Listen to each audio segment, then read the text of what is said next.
Actually, guys, can you give me 1 minute? Can I take that call? Yeah, sure. Absolutely. Mike and I are ready to do this podcast with Gerald, and he walks away. Too big, too important for talking to Mike and I. I get it. It's good to be the Gerald, I guess, but All right, sorry about that. no problem.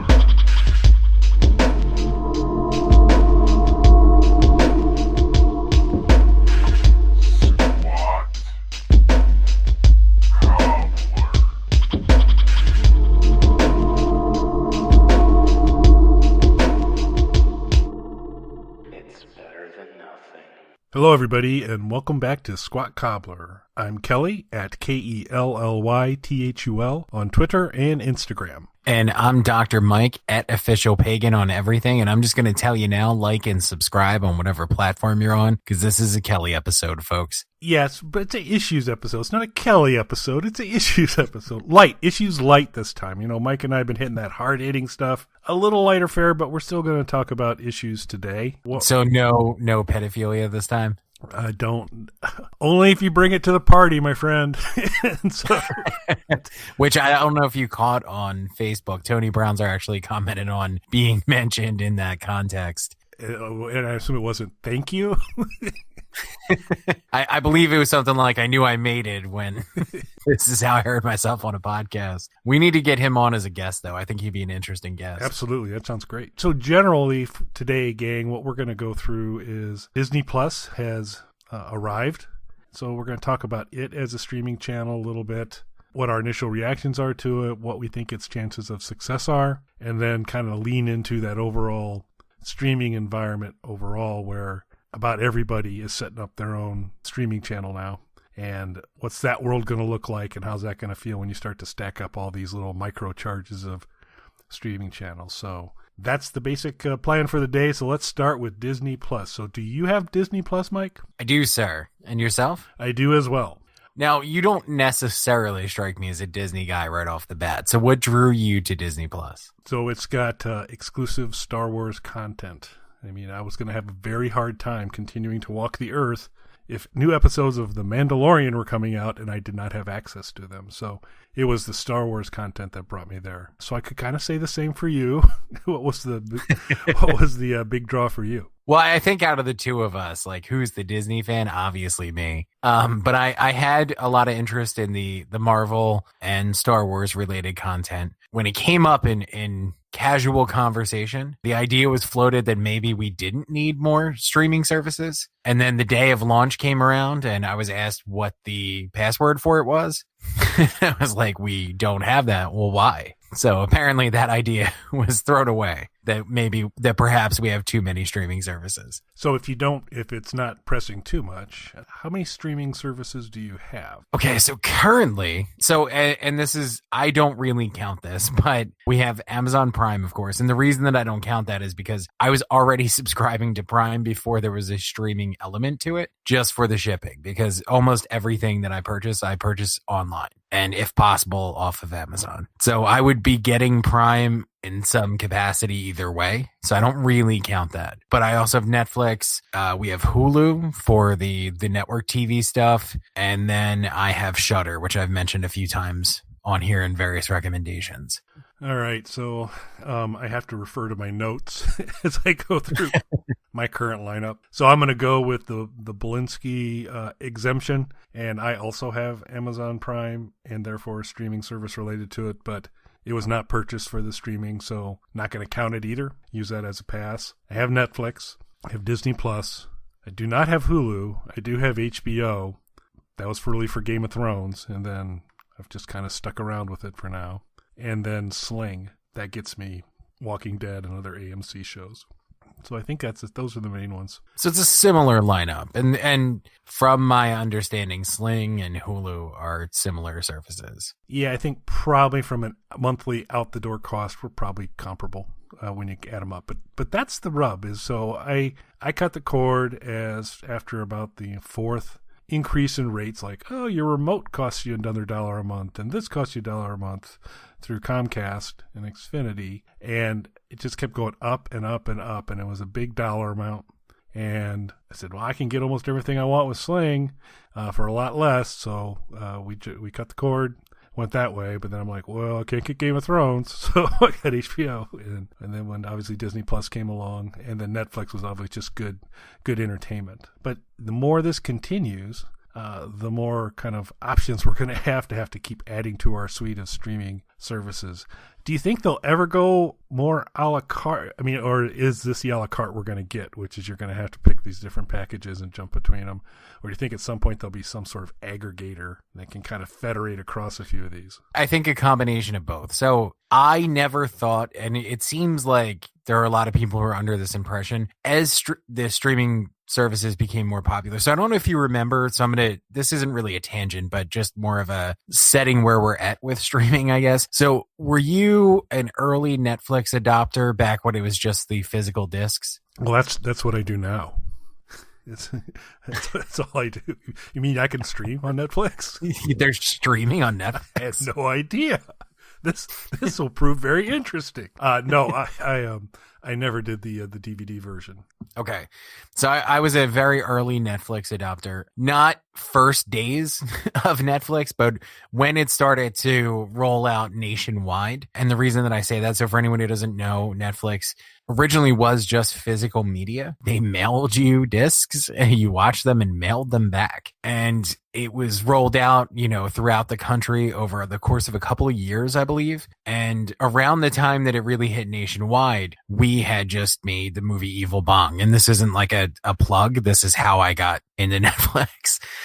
So I got my own Netflix account just so we could order copies of Evil Bong. So for anyone who doesn't know, when Netflix rolled out nationwide, their big claim to fame was that they had just about every film that was widely commercially released on DVD, which really wasn't a lot because DVD, the US was later in adopting the DVD format. DVDs actually launched in the mid 90s. We didn't really start to pick up on it until into the 2000s, like late 90s, early 2000s. So they had like every North American DVD title.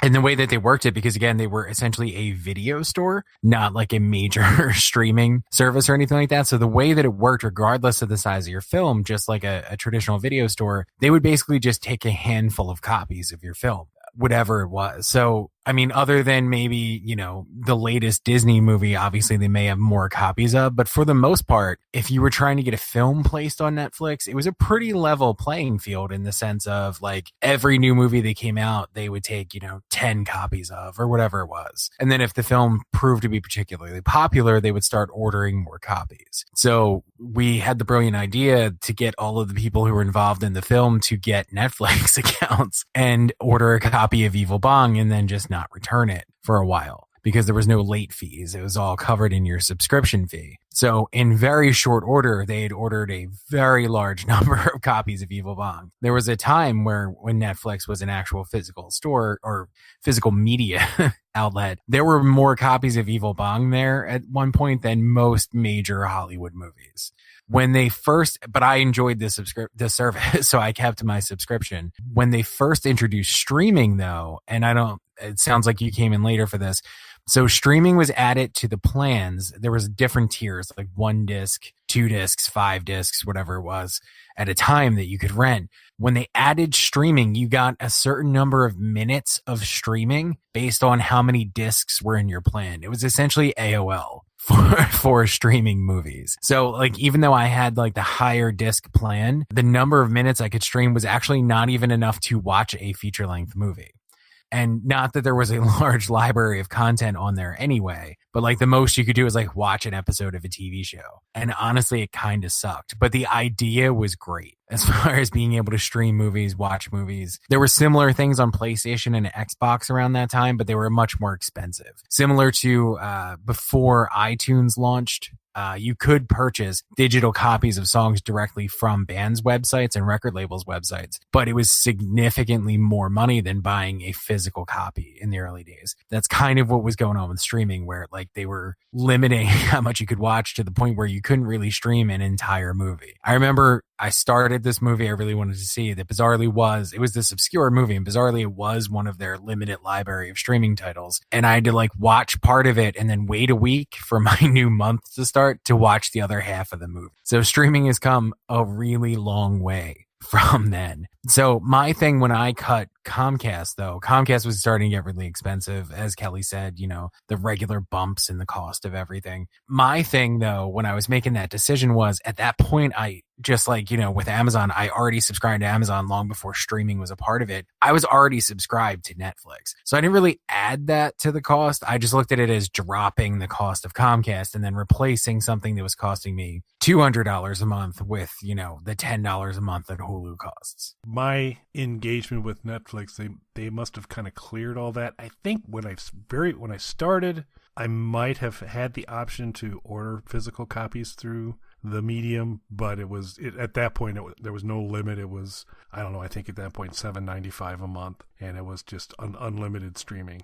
And a pretty great way to go. And I, being up there in years, I kind of never thought, hey, this whole on-demand stuff. I'm more of an appointment television guy. I'm always going to probably consume most of my things that matter to me on a regular schedule. If it's Walking Dead's on Sunday night, I'm going to watch it on Sunday night. And for a few shows like Walking Dead, Better Call Saul, Breaking Bad when it was around, those were days I looked forward to and watched it when it came out. But this concept now of, well, what do I want to watch today? What series do I want to go through now? It is a lot better way it's a more time consuming way to enjoy media, but a lot better. I mean, you can go a lot deeper. Well, and you hit on something that for me kind of made sense too. Making the jump to streaming for me personally was easy because I was not a fan of live TV. For a long time, I didn't watch TV shows at all. Like I basically just watched movies that I would buy or rent. And then when I did start getting into certain TV shows, whether it was Walking Dead or whatever it might be, I would DVR them and then watch them at my own pace. So between, you know, working and then doing stuff with the band, I have a really odd schedule. So it just makes it hard for the appointment TV kind of thing. So being able to kind of DVR something and watching it at my own pace was great. So to me, making the jump to streaming was just an enhanced version of that, if that makes sense. Yeah, it absolutely does.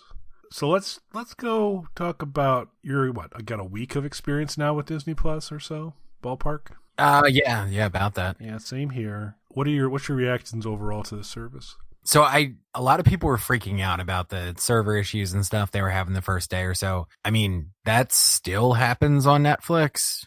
So, you know, we're decade plus into Netflix streaming now. So it was odd that like people were taken aback. I know Disney is a huge company and all that, but it was odd that people were kind of like taken back by that, like that wasn't, if anything, I'm more surprised that it went as smoothly as it did. I was expecting way larger issues with that sort of thing. It's sort of like there's a certain band who I'm not going to mention their name because it sounds like this is a negative context, but it's not.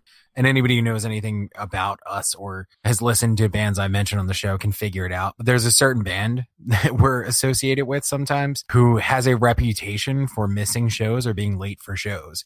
When in reality, it's like 1 or 2 shows a year and they play like 400 shows a year.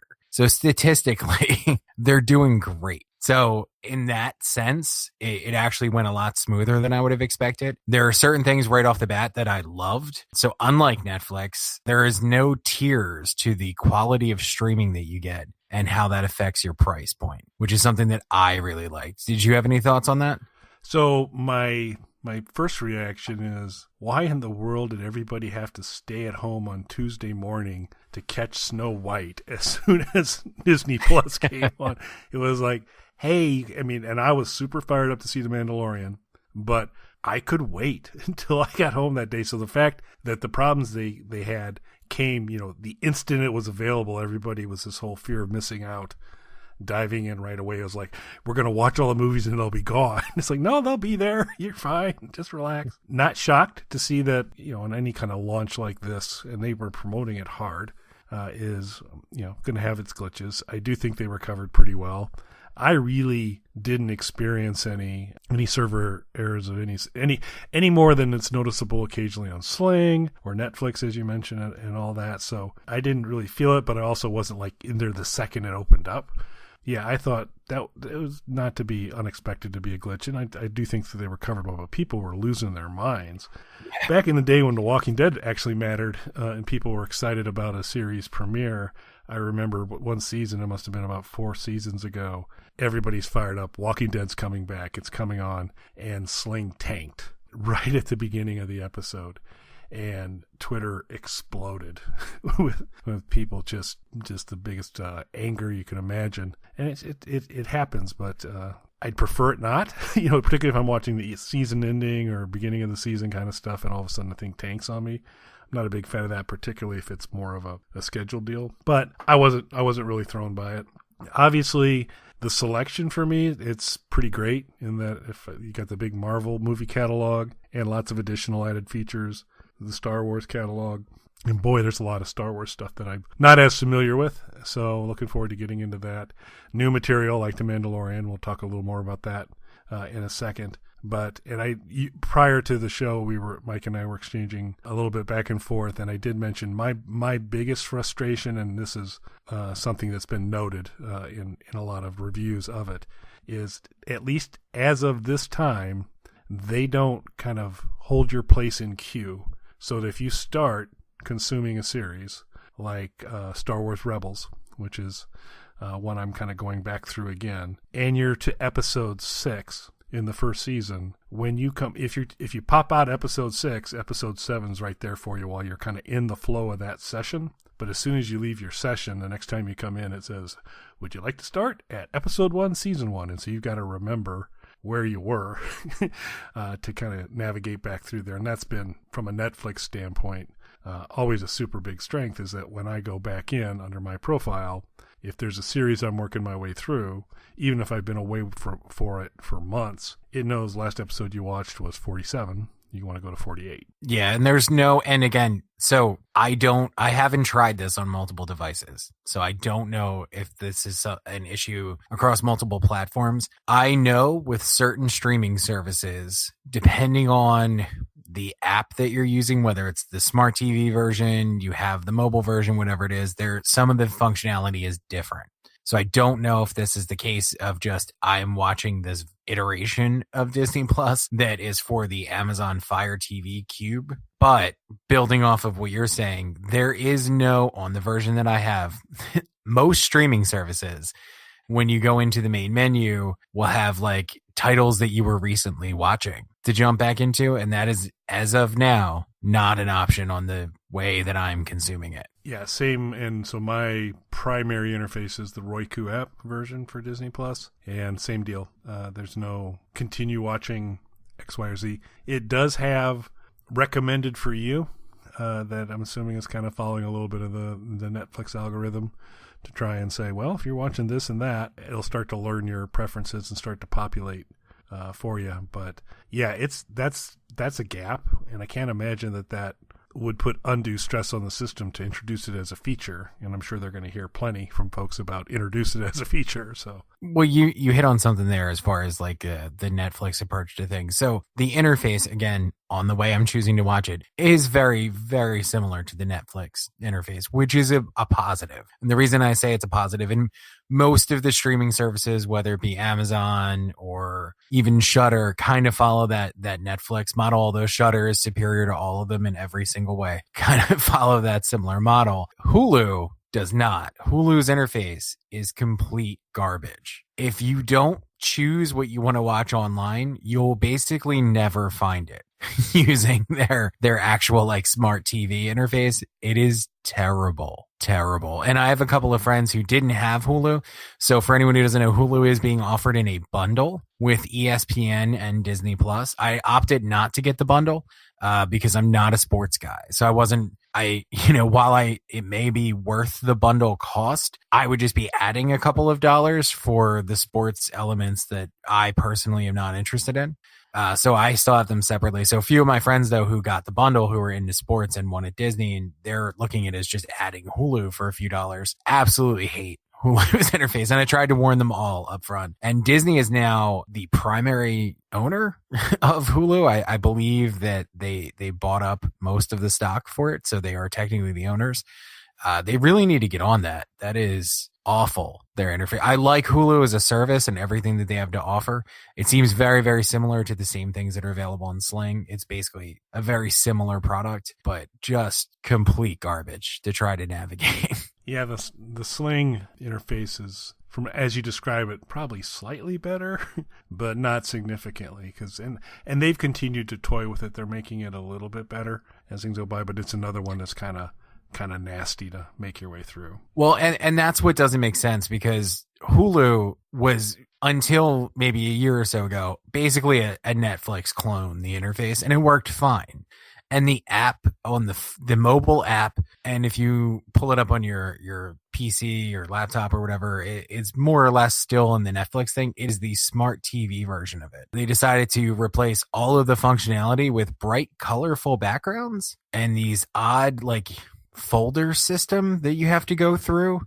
It's like a hierarchy of folders to find that. It is awful. It's the absolute worst thing that I've ever tried to navigate before. I'm not going to get rid of Hulu because that's how I get any kind of network TV stuff that we might be interested in, but man, it's terrible. So I was worried about what the interface of Disney Plus would be, because when they purchased Hulu, or became the primary stockholders of Hulu, I was really concerned, like, if they're going to build this off of the Hulu model, like, this is going to be terrible interface wise. But instead they just more or less copied Netflix, which is kind of the way to go. If it's not broke, don't fix it. As far as that goes, Netflix is pretty easy to navigate. Well, this is a Kelly episode, so I really couldn't let it go by without starting to skate up to the edge of getting in trouble. So let's do that for a bit. The other interesting thing on Disney Plus is, for a number of their titles, now I've yet to see this, but I've heard it mentioned, but for a number of their older cartoons, they have a disclaimer that comes up saying,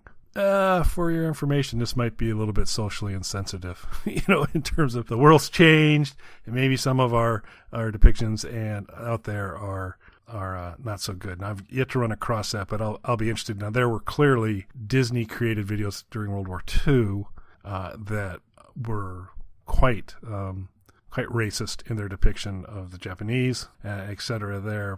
And I doubt those are on. You can still find them on YouTube, but I doubt those will be on Disney Plus. But they did put some on that are like, this may not resonate well. And so, going back to a suggestion that I still have no interest in, Mike some time ago had said, what would be great is if we did completely clean review of adult movies and just do a series of completely clean reviews of adult. And I still want to do. I was thinking about that today. You keep thinking about it because it's not going to happen. But but I will offer as an alternative. And we won't find it on Disney Plus. We'd have to go digging around on YouTube. But we could pick a couple of insensitive old cartoons and decide which one was worse. Kind of have a runoff between two of them and say, watch them, describe them, and say, okay, which one of these has aged the worst or is the most off the mark or something like that. So that at least gets you into maybe some of the content world you want to get into, Mike. So give that some thought as a, who wore it worse kind of thing. So. So there was a lot of talk before Disney Plus launching of what type of content might be available on there. Because, so for anyone who doesn't know, there was a point in time there where Disney was kind of struggling as a studio. So they were surviving off of their distribution deals with smaller companies like Pixar and things like that. They also did distribution deals for some companies like Touchstone, who had more adult oriented things going on. So Disney technically distributed, just to name a couple of movies you might be familiar with, Pretty Woman, which is a story about a prostitute who falls in love with a businessman, and Natural Born Killers, which would probably surprise some people, was a Disney distributed film. A lot of that stuff kind of came to an end, though, with the Insane Clown Posse debacle of the late 90s. I don't know if you're familiar with that, Kelly. I am trying desperately to connect the dots unsuccessfully, so continue. So Disney, again, struggling, but still keeping afloat with their various distribution deals. Disney had a partnership. I don't know if they owned it technically, or if they were just had a ownership stake in it in terms of their stock. But they had a partnership with a record company called Hollywood Records, and Hollywood Records would release the Disney soundtracks, which in some cases around the mid to late 90s were performing better financially than the actual movies were, the actual Disney product movies. So they were still doing really well off the record business, but Hollywood records at that time didn't really have any bands that were selling. They were just existing off of these soundtracks. So Disney, in an effort to diversify, was pushing Hollywood to go out and, find an act that would sell records. And there was a bidding war going on for the, I would say, squat Cobbler favorite band, Insane Clown Posse. Disney having deep pockets, even in troubled times, having deeper pockets than most. A leaner time for Disney is still probably a fairly robust time by any other stretch of, or any other conception of that. Having very robust, deep pockets in this, decided to just jump in and outbid everyone else, because what would go better on Disney than a group of singing clowns? Yeah. So, yeah, if you're doing very, very, very, very minimal research, sure. That's apparently where Disney's head was at the time. This was the Michael Eisner-led Disney. And they were like, yeah, let's just go outbid these record companies and we'll have the singing clown group. And they did for like a day or two. So Insane Clown Posse had an album that was more or less finished, and they turned it in, and Hollywood Records listened to it, and they had a few notes, but overall it seemed like it was a pretty smooth transaction. And then the record came out, and that same day there were national boycotts of Disney, and church groups and family groups and all said that they were, going to forever blackball Disney. So the day it was released, Disney pulled that and pulled the record off of shelves in stores everywhere, spent more money doing that than it probably cost to produce the record. And they violated their contract with Insane Clown Posse. So it turned into a whole big thing. And it's the reason who Insane Clown Posse is, because that made them famous. They were, for one day, had a record out on Disney. Oh, I would pay so much to the, for Christmas, and I think maybe even for Thanksgiving, there'll be the big parades, particularly for Christmas, the big parades where they're showing, hey, this is Disneyland and this is Disney World, and they got the parades and the floats, and then they cut over to the main stage and different artists come out and say, Ed, we're going back to Disney World for the Insane Clown Posse. Doing a Disney classic would be... Yeah, it is the reason that they are a part of the national lexicon. It's because they were suddenly, Insane Clown Posse went from this little cult group that had a decent following, but this indie kind of cult group, to they were on national news. Like, I remember that day, like, coming home and MTV was like running. They're like, who is Insane Clown Posse? And all of a sudden they were in Rolling Stone and all these other things. And really the biggest part of it was just like, no one had ever heard of this group before. People were like, who is this band? So Disney was kind of responsible for that. And after that, they cut a lot of their distribution ties with a lot of other companies, because it started a wave of scrutiny from these more conservative groups that were prepared to blackball them and protest them over the Insane Clown Posse thing. They started looking a little bit deeper into some of the other things Disney had fingerprints on, like Natural Born Killers and things along those lines that a lot of people, I think, didn't realize that Disney was involved in. So it brought up a lot of interesting points when this was announced. Like, is this going to be a more family-oriented thing? Because now Disney also owns Fox. And while Fox has stuff that, I mean, I guess would have been edgy at the time, like The Simpsons when it first came out and things like that, there's plenty of Fox material that could fit in with Disney. But then there's other Fox material, like things on FX, for example, whether it be shows like The Shield and Sons of Anarchy, or, Always Sunny in Philadelphia, stuff that's decidedly more adult leaning, the Alien franchise, things like that have big followings, but, maybe aren't Disney Plus material. So there was a lot of questions over what content was actually going to be on there. Disney did shortly before the launch say that there would be nothing on there that would be above, say, a PG-13 rating at most. The Simpsons is on there, but they said that the majority of the Fox stuff as of now, they are going to find a home for on Hulu. That they're going to use their controlling stake in Hulu as an outlet for all the Fox material that doesn't fit on Disney Plus. However, they did announce that there would be a number of titles that they're not going to re-release at all, regardless of what the service is, and specifically Disney movies. So to what Kelly's saying, there was a few films that they said they were going to heavily edit. One of them was Dumbo. My understanding is that Dumbo has not been heavily edited as was originally stated, but has one of these disclaimers in the beginning now. There are a number of films they said they are not going to put on there at all, including Song of the South, which is their most infamous, if you're not familiar, as far as their blatantly racist material that some of the older Disney stuff has. And apparently they have edited Toy Story 2 for the Disney Plus streaming service. Now, on the opposite end of that, though, there are shows like Gargoyles, the cartoon from the 90s, that is actually on Disney Plus unedited, which is interesting because other than when it originally aired and the subsequent DVD releases that came out later, the reruns of the Gargoyles series are edited on network TV and on the Disney Channel. So I thought it was strange, like, Toy Story 2 is edited, but the show they've been editing for years in reruns is on their uncut. And I'm not complaining necessarily. I love Gargoyles, so I'm happy it's on their uncut and I can rewatch it the way it was originally aired, but it seems odd. Like I'm worried we're going to come into some of that a la carte. What did we call it? About your concern over things. Oh, there was a great term you had for it, Kelly. Targeted outrage.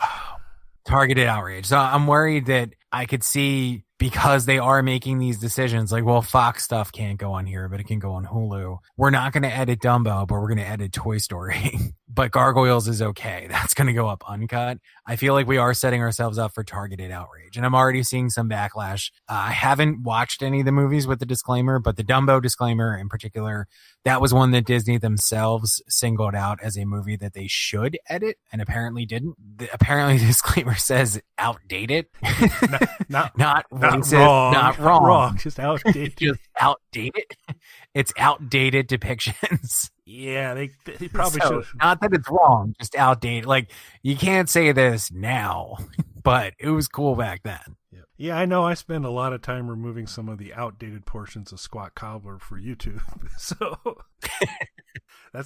I'll have to get Cobbler Wren on the phone and have him give me a outdated, and we'll begin to use some of that in there as well. I think that'll prove useful. But while I haven't watched Dumbo on there, I know exactly what they're talking about. Yeah. So, I mean, and again, using the word outdated, I can see why people are offended still. But Toy Story is edited. So, do you have any idea what part of Toy Story 2 is edited? Yes. They said what it was going to be. There's a scene at the end of the movie where there's a casting couch joke at the end of Toy Story 2, and they said that scene is edited out. It's not a plot related scene. There's like a montage at the end of the movie of like different things the characters are doing after the actual storyline is done. So they cut out the one sequence, which I do remember even when I saw, and I'm anti-censorship. I don't think they should be doing this, especially when you leave in the quote unquote outdated depictions of anybody who's, Walt Disney didn't find acceptable. I feel like this was an odd distinction to make. So I'm not defending, editing it or not editing something else. But I do remember thinking, even at the time that I had seen Toy Story 2, like, wow, that was a little edgy for a PG, that joke. But now, and I get it, especially in the wake of Me Too and all that stuff. I understand why they would feel that they should edit that. I don't agree, but I understand where they're coming from. But again, we're picking and choosing our outrage. They're like, yeah, but racism's, not that bad.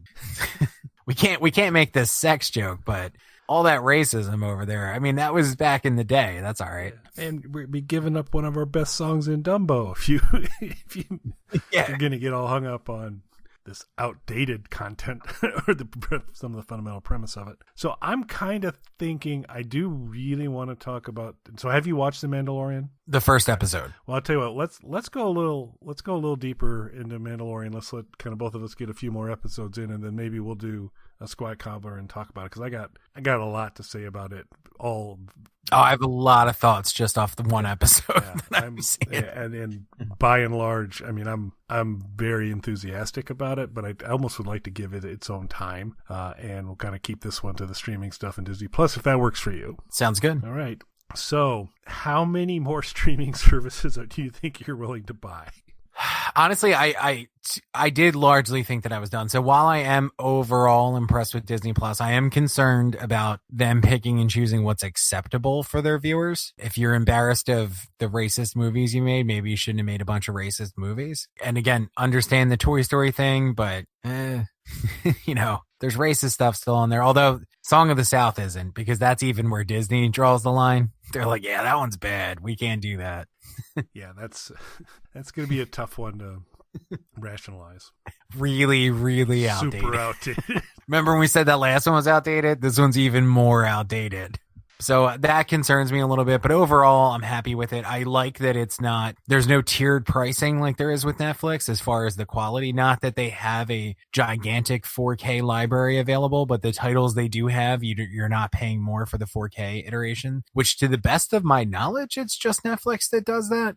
Because with Amazon Prime, everything they have available in 4K is available with your regular subscription. I would say in every conceivable way, though, Shudder is still the superior streaming service. Until squat streaming comes out.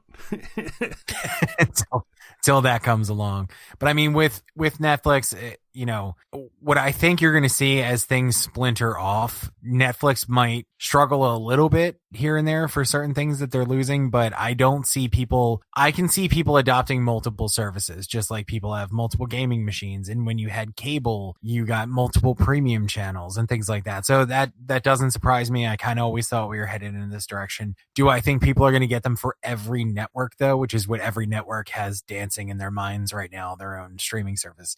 No, I don't. I don't see people getting, 15, 20 different streaming services. I'm sure some will, but as a whole, I just don't see the millions adopting that they would need for that to be a viable option for them. So I think you'll see certain ones kind of condense and consolidate. And you're already seeing that. They announced this week I'm sure a bid to directly combat Disney Plus. As far as the family content goes, Netflix has struck a deal with Nickelodeon. Yeah, that'll help them some, but there's the Nickelodeon catalog. While there's some treasures in there, I mean, this is the thing with Disney. I agree that, you're going to see a bunch of people try to spin up their own kind of network or organization related streaming service because they're going, hey, we could be just like Disney. But the reality is, since Disney owns about 52% of the universe, that they can when you can roll it in your catalog, the whole traditional Disney catalog plus Marvel, plus Star Wars, you have a little stronger base to go after. So I do think, and there's some fascinating stuff on particularly early Nickelodeon, some of the things that emerged there were really creative and kind of cool. So I think there's some good content there, but they're grossly outnumbered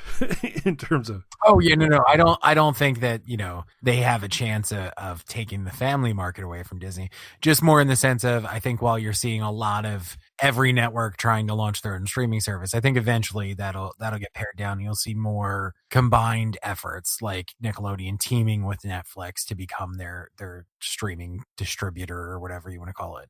I think you'll see a lot more of that coming as well. So I think that's 2 thumbs up for Disney Plus from Mike and I. Outdated thumbs up. Overall, yeah, it's no Shudder. Yeah, so on a scale of 1 to Shudder, it's 4. But we'll have to see on the streaming stuff. So, outside of one little foray into some possibly scary territory, a fairly innocuous squad on the issues this week. So I think that's a good sign. So don't get used to it, folks. We'll come up with other things. I don't have anything else for this week. Do you, sir? No, that would be it, sir. As Mike mentioned at the beginning of the podcast, be sure to like and subscribe on your channel of choice. We love it when you do it on YouTube. FYI, spoiler alert. And thanks for listening, everyone. Thanks, everyone.